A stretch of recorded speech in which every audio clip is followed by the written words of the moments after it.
LT grade biology classes के आज के अंक में आप सभी लोगों का स्वागत है। आज का टॉपिक है भ्रूणीय परिवर्धन अथवा एम्ब्रियोनिक डेवलपमेंट। तो इस टॉपिक पर आधारित मोस्ट इंपॉर्टेंट क्वेश्चन लेकर के आए हैं जिनको डिटेल से समझाएंगे। तो चलिए शुरू करते हैं। पहले क्वेश्चन को लेते हैं। निषेचित अंडे का विकास किससे प्रारंभ होता है? चार ऑप्शन आपके सामने दिए गए हैं। अंतर्वलन, पुनरुद्भवन, विखंडी जनन, विदलन। कौन सा ऑप्शन इसमें से सही होगा? सोचिए और बताइए। सभी लोग अपने दोस्तों को वीडियो जरूर शेयर करें ताकि ज़्यादा से ज़्यादा लोग जुड़ें। जितने अधिक लोग जुड़ेंगे, लाइकें आएंगी तो और भी अच्छा वीडियो बनाने में अच्छा लगता है, मज़ा आता है। कौन सा ऑप्शन सही होगा? तो ऑप्शन सही होगा इसमें से डी, विदलन या क्लीवेज। अब प्रश्न बनता है कि विदलन क्या है फिर? तो युग्मनज जो होता है अथवा जो जाइगोट होता है, जाइगोट में तीव्र गति से होने वाले समसूत्री विभाजनों को ही विदलन कहा जाता है। जो जाइगोट है उसमें तेजी से जो समसूत्री विभाजन होते हैं उसे ही विदलन या क्लीवेज कहते हैं। और इसमें होता क्या है? तो इस विभाजन में कोशिकाओं की संख्या में वृद्धि होती है या संख्या में कोशिकाएं बढ़ती हैं। इसमें जो पहला ऑप्शन है अंतर्वलन, आपको बता दें जो जीव होते हैं, जीवों में अंतर्वलन एक ऐसी प्रक्रिया होती है जिसमें कोशिका की सतह झिल्ली अंदर की ओर मुड़ जाती है। तो अंतर्वलन क्या है? तो कोशिका की जो प्लाज्मा झिल्ली होती है या कोशिका झिल्ली होती है वो अंदर की ओर मुड़ जाती है, उसे ही अंतर्वलन कहा जाता है। और इसमें जो पुनरुद्भवन है, पुनरुद्भवन में क्या होता है? जब कुछ ऐसे जीवधारी होते हैं जिनके शरीर का कोई अंग टूट जाए या कोई अंग कट जाए तो फिर से वो उत्पन्न हो जाता है, फिर से वैसे ही हो जाता है, इसे ही पुनरुद्भवन कहा जाता है, यानी रीजेनरेशन कहा जाता है। और जो विखंडी जनन है, इसमें जब जीव का शरीर दो या दो से अधिक भागों में टूट जाता है तो उसे ही विखंडी जनन कहा जाता है। नेक्स्ट क्वेश्चन पर आते हैं। मेढक में जीवन चक्र में लार्वा प्रावस्था, कौन सा ऑप्शन सही होगा? मेढक के जीवन चक्र में लार्वा प्रावस्था। तो ऑप्शन सही होगा इसमें से डी, रचना एवं जीवन रीतियों में वयस्क से भिन्न होती है। आपको बता दें कि मेढक की लार्वा प्रावस्था टैडपोल कहलाती है। टैडपोल, जो टैडपोल है ये मेढक की लार्वा प्रावस्था होती है और ये जलीय अवस्था होती है जिसमें छोटी सी पूंछ होती है, गलफड़े यानी गिल्स होते हैं, अंडाकार शरीर होता है, उसे ही टैडपोल कहा जाता है, जिसे मेढक की लार्वा अवस्था बोला गया है। नेक्स्ट क्वेश्चन है। मनुष्य में तंत्रिका कोशिकाओं, मस्तिष्क एवं पूर्ण तंत्रिका तंत्र का विकास किससे होता है? मेसोडर्म से, बाह्य त्वचा से, ए और बी दोनों से, अंतः त्वचा से, किससे होगा? सोचिए और बताइए। आंसर बताने से पहले आपको बता दें, यदि आप लोग टीजीटी पीजीटी की तैयारी कर रहे हैं तो हमारे चैनल में बहुत से वीडियो अपलोडेड हैं, अच्छी तरह से समझाया हुआ है, डिटेल से भी, एमसीक्यू पर भी, थ्योरी पर भी आप लोग जाकर के समझ सकते हैं। और यदि एलटी ग्रेड की थ्योरी समझना चाहते हैं तो थ्योरी वाले भी लेक्चर अपलोडेड हैं, आप लोग चैनल की प्लेलिस्ट में जाकर के देख सकते हैं। फिलहाल यहाँ पर एमसीक्यू है और एमसीक्यू में इसका आंसर सही होगा बी, बाह्य त्वचा यानी एक्टोडर्म। आपको बता दें एक्टोडर्म सबसे बाहरी परत होती है। जो एक्टोडर्म है ये सबसे बाहरी परत होती है जिससे त्वचा, बाल, नाखून, आंख का लेंस और पूरे तंत्रिका तंत्र का विकास होता है। जबकि जो मीसोडर्म है, मीसोडर्म बीच की परत होती है, इससे मांसपेशियां, हड्डियां, हृदय और रक्त वाहिकाएं बनती हैं। और जो अंतस्थ त्वचा है इसे एंडोडर्म कहा जाता है, ये सबसे भीतरी परत होती है, इससे पाचन तंत्र और श्वसन तंत्र जैसे आंतरिक अंग बनते हैं। नेक्स्ट क्वेश्चन है। इनमें से एक अंडयुजी तथा एक जरायुजी जंतुओं का कौन सा समूह सही है? देखिए जो पहला ऑप्शन है छिपकली और भैंस, इसमें छिपकली अंडयुजी होती है लगभग में सभी, और भैंस जरायुजी है। अंडयुजी जो अंडे दे, जरायुजी जो बच्चे दे, तो ये ऑप्शन सही हो जाएगा। फिर दूसरा है कबूतर और खरगोश, कबूतर अंडे देता है, खरगोश बच्चे देता है, तो ये भी अंडयुजी और जरायुजी है। फिर तीसरा है चिड़िया और मनुष्य, तो चिड़िया अंडे देती है और मनुष्य बच्चे देता है। तो ये भी अंडयुजी और जरायुजी हो जाएंगे। तो आंसर सही होगा इसमें से डी, ये सभी। नेक्स्ट क्वेश्चन है, सबसे छोटा गर्भकाल होता है। सबसे छोटा गर्भकाल किसका होता है? मनुष्य का, हाथी का, बिल्ली का, चूहे का? सबसे छोटा गर्भकाल किसका है? सोचिए और बताइए। वीडियो को लाइक ना किया हो तो लाइक भी कीजिए, अपने सभी दोस्तों में शेयर कीजिए ताकि ज्यादा से ज्यादा लोग जुड़ सकें। तो आंसर सही होगा इसका डी, चूहे का। सबसे छोटा गर्भकाल इनमें से चूहे का होता है। आपको बता दें कि चूहे का गर्भकाल लगभग 21 दिन होता है, 21 दिन। और जो पहला वाला ऑप्शन है मनुष्य, तो मनुष्य का गर्भकाल 280 दिन होता है, 280 दिन। और जो बिल्ली है, बिल्ली का गर्भकाल 65 दिन होता है, 65 लगभग में। और जो हाथी है, हाथी का लगभग 22 महीने होता है। तो इन ऑप्शनों में हाथी का गर्भकाल सबसे अधिक होता है, सबसे बड़ा होता है। और सबसे छोटा पूछा गया था तो चूहे का होगा, डी वाला ऑप्शन सही होगा। नेक्स्ट क्वेश्चन है, मनुष्य होता है अंडयुज, जरायुज, अंड जरायुज, उपरोक्त में से कोई नहीं। मनुष्य क्या होता है? सोचिए और बताइए कौन सा ऑप्शन सही होगा इसमें से। तो ऑप्शन सही होगा इसमें से बी, मनुष्य जरायुज होता है। आपको बता दें, जरायुज ऐसे जीव जो बच्चे देते हैं, बच्चों को जन्म देते हैं, बच्चों को जन्म देने वाले जरायुज कहलाते हैं। जैसे मनुष्य है, गाय है, कुत्ता है, बिल्ली है, ये सब जरायुज प्राणी होते हैं। और जो पहला ऑप्शन है अंडयुज, तो ऐसे जीव जो अंडे देते हैं उन्हें अंडयुज कहा जाता है। जैसे मुर्गी है, बतख है, सांप है, मेढक है, ये सब अंडयुज होते हैं। और फिर तीसरा ऑप्शन है अंडजरायुज, तो इसमें भ्रूण का विकास अंडे के भीतर और अंडा जो होता है परिपक्व होकर फूटने तक माता के शरीर के अंदर ही रहता है, तो उसे ही अंडजरायुज कहा जाता है। जैसे शार्क है, कुछ छिपकलियां हैं आदि में ऐसा होता है। तो इसमें फिलहाल ऑप्शन सही होगा बी, जरायुज। नेक्स्ट क्वेश्चन है, मनुष्य में भ्रूणीय विकास में प्रावस्थाओं का क्रम, भ्रूणीय विकास की प्रावस्थाओं का क्रम बताना है। कौन सा सही होगा? सोचिए और बताइए कि कौन सा ऑप्शन सही है।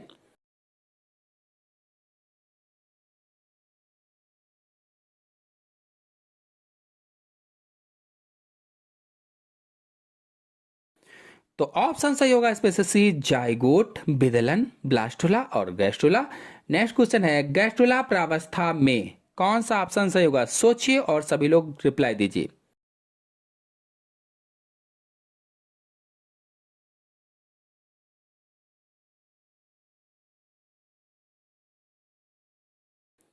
ऑप्शन सही होगा सी, बाह्य त्वचा, अंतस्थ त्वचा एवं मीसोडर्म तथा एक अल्प विकसित तंत्रिका तंत्र बनता है। नेक्स्ट क्वेश्चन है, ब्लास्टोसील बनने से भ्रूण बन जाता है। ब्लास्टोसील के बनने से भ्रूण बन जाता है। इस क्वेश्चन का आंसर आप सभी लोग कमेंट बॉक्स में बताएंगे। हम आप लोगों के उत्तर का इंतजार करेंगे। और आप लोग यदि भ्रूणीय परिवर्धन या एम्ब्रियोनिक डेवलपमेंट पर थ्योरी समझना चाहते हैं तो हमारे चैनल में फुल वीडियो अपलोडेड है, आप लोग जाकर के अच्छी तरह से समझ सकते हैं। फिलहाल हम अगले क्वेश्चन पर आते हैं। प्रोजेस्टेरॉन किस आर्तव अवस्था में रुधिर में अनुपस्थित होता है तथा एस्ट्रोजन स्तर उच्च रहता है? कौन सा ऑप्शन सही होगा? ऐसी कौन सी अवस्था है जिसमें प्रोजेस्टेरॉन अनुपस्थित रुधिर में और एस्ट्रोजन का उच्च स्तर होता है?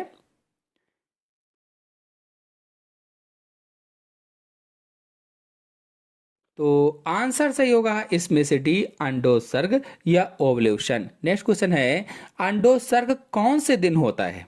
छठवें दिन, सातवें दिन, 14वें दिन, 28वें दिन?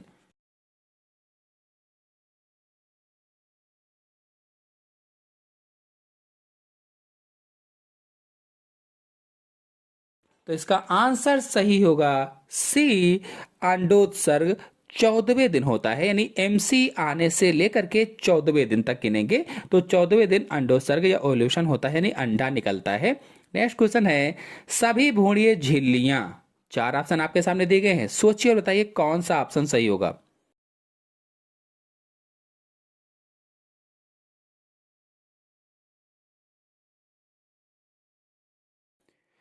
ऑप्शन सही होगा, इसमें से भी भ्रूण निर्माण में भाग नहीं लेती हैं।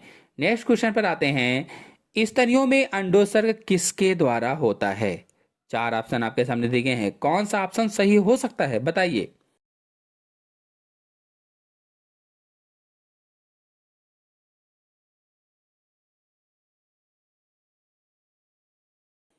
आंसर सही होगा, इसमें से भी LH केवल, यानी ल्यूटिनाइजिंग हार्मोन के द्वारा। नेक्स्ट क्वेश्चन है, स्तनियों के शुक्राणुओं का प्रचलन निम्न में से किस पर आश्रित होता है। सोचिए और बताइए।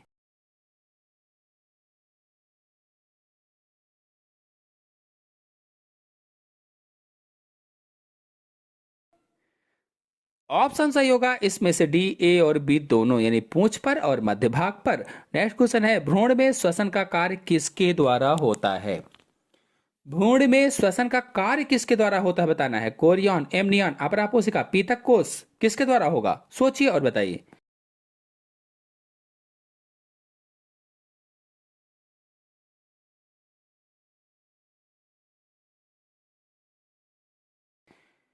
ऑप्शन सही होगा, इसमें से सी, अपरा पोसिका या एलेंटायस के द्वारा। नेक्स्ट क्वेश्चन है, भ्रूण का मूत्राशय कौन सा होता है, अथवा गर्भ में स्थिर बच्चे का मूत्राशय होता है। कौन सा ऑप्शन सही होगा, पीतक कोष, अपरा पोसिका, एमनियन, कोरियन एवं अपरा पोसिका दोनों।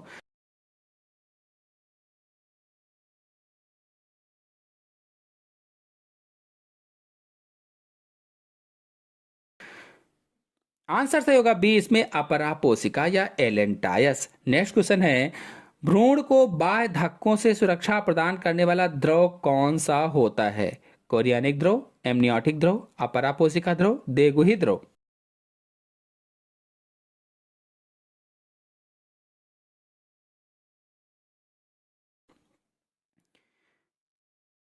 तो आंसर सही होगा, इसमें से बी, एमनियोटिक द्रव। अगर आप लोग एमनियोटिक द्रव या एमनियोटिक गुहा के बारे में जानना चाहते हैं तो हमारे चैनल में एमनियोसेंटेसिस वाला वीडियो देखिए, बहुत ही अच्छी तरीके से चित्र सहित समझाया गया है। नेक्स्ट क्वेश्चन है, मानव में वह कौन सी भ्रूणीय झिल्ली है जो कि गर्भाशय ऊतक से अंतरंग संबंध स्थापित करती है। कौन सी होगी, बताइए जल्दी से।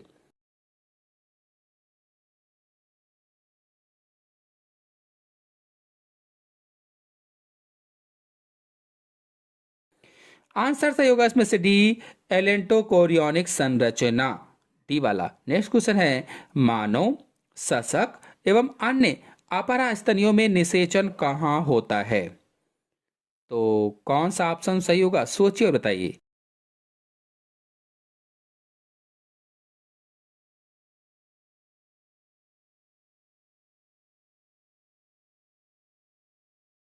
आंसर सही होगा, इसमें से सी, फैलोपियन नलिका या अंडवाहिनी या ओविडक्ट में निषेचन की क्रिया होती है।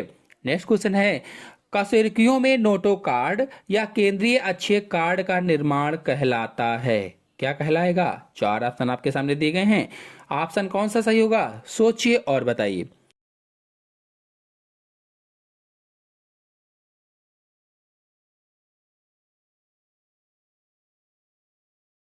ऑप्शन से होगा, इसमें से पहला न्यूरोलेशन कहलाता है, न्यूरोलेशन। नेक्स्ट क्वेश्चन है, मनुष्य के अनिषेचित अंडाणु में होता है। अनिषेचित अंडाणु में क्या होता है, चार ऑप्शन आपके सामने दिए गए हैं, सोचिए और बताइए।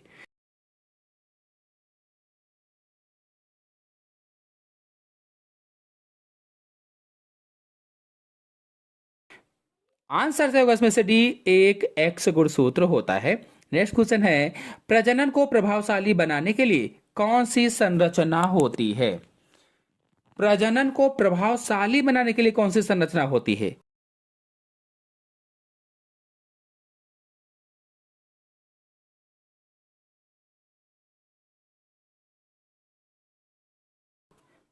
आंसर सही होगा, इसमें से डी, अपरा का निर्माण। नेक्स्ट क्वेश्चन है, भ्रूण विज्ञानी निम्न में से कौन सी अवस्था में भविष्य के अंगों के विकास को ज्ञात कर सकते हैं?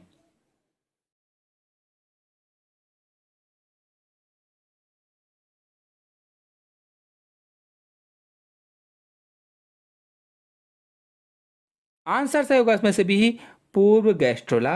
नेक्स्ट क्वेश्चन है, यकृत और अग्न्याशय ऑन्टोजेनिक रूप से होते हैं या भ्रूणीय परिवर्धन के समय अग्न्याशय एवं यकृत किस जनन स्तर से बनते हैं? सोचिए और बताइए।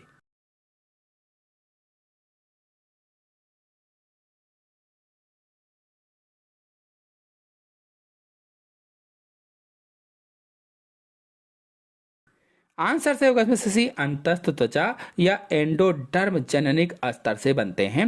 नेक्स्ट क्वेश्चन है, अपरा का क्या कार्य होता है? अपरा का कार्य बताना है, बताइए कौन सा सही होगा?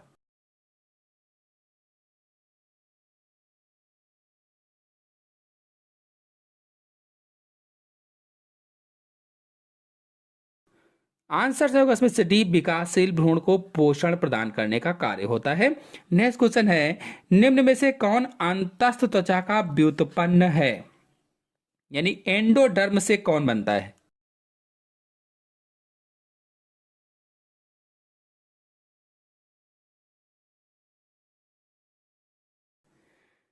आंसर से होगा इसमें से पहला, थायराइड बनती है। नेक्स्ट क्वेश्चन है, अंडाणु में शुक्राणु के प्रवेश में निम्न में से कौन सहायक होता है?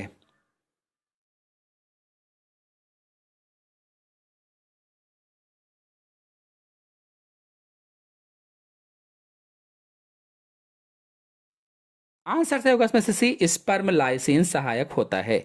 नेक्स्ट क्वेश्चन है, उल्ब द्रव भ्रूण को निम्न में से किससे सुरक्षा प्रदान करता है?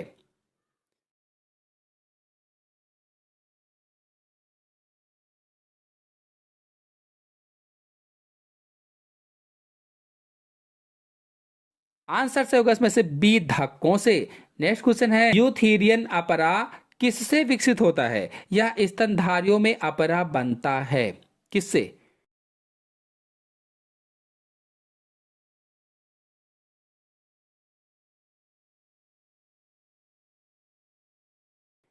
आंसर से होगा डी, कोरियन अपरा पोशिका से। नेक्स्ट क्वेश्चन है, ब्लास्टोपोर भविष्य में क्या बनाता है?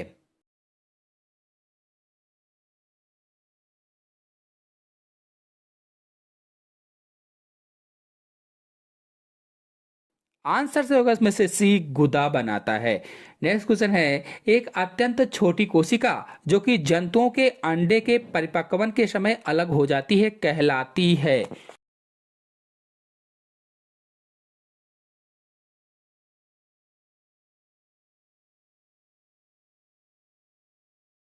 क्या कहलाएगी? आंसर से होगा इसमें से डी, ध्रुवकाय कहलाती है। अंतिम क्वेश्चन पर आते हैं, अंडे के 16 कोष की अवस्था में कितने विदलन पूर्ण हो जाते हैं? 16 कोष की अवस्था में कितने विदलन पूर्ण हो जाएंगे? सोचिए और बताइए।